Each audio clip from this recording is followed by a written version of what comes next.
তো আমরা যাচ্ছিলাম পল্লী বিদ্যুৎ বিভিন্ন ধরনের খাবার টেস্ট করতে।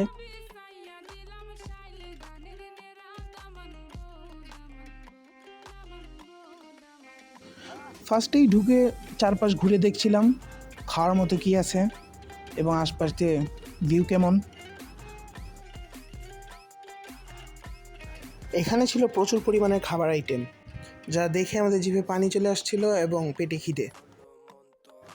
এত ঘোরাঘুরির পর ডিসাইড করলাম আমরা কাবাব খাবো। ওই যে ভাইয়া কাবাবের অর্ডারটা দিয়ে আসলো। তো কাবাবের আগেই চলে আসলো আমাদের কালাভুনা। গরুর কালাভুনা খেতে সেই মজা। এটার প্রাইস পড়ছিল 120 টাকা। দেন এই কাবাবটা নাম কি সঠিক বলতে পারবো না। দেন এটা একটার প্রাইস 120 আর একটা 200। এরপর আমরা বার্গার খেতে চলে গেছি। এই যে আমার বার্গারটা ভাজা হচ্ছে। বার্গারের পাশেই পিৎজা, হটডগ ইত্যাদি ছিল এবং এই পাশে ছিল নুডলস এবং পাস্তা।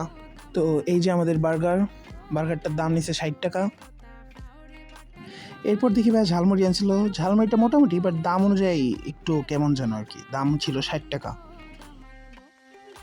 এরপর বসে চিন্তা করছিলাম এত কিছু খাওয়ার পর এক গ্লাস শরবত হলে ভালো হতো। পাশে একজন শরবত বিক্রি করছিল, তার কাছেই গেলাম।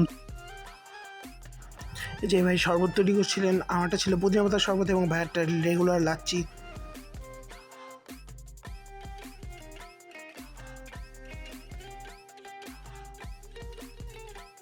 এই যে ভাইটি আমাদের শরবত দিয়ে গেল। শরবতটি দেখতে যেমন সুন্দর, খাইতেও তেমন মজা।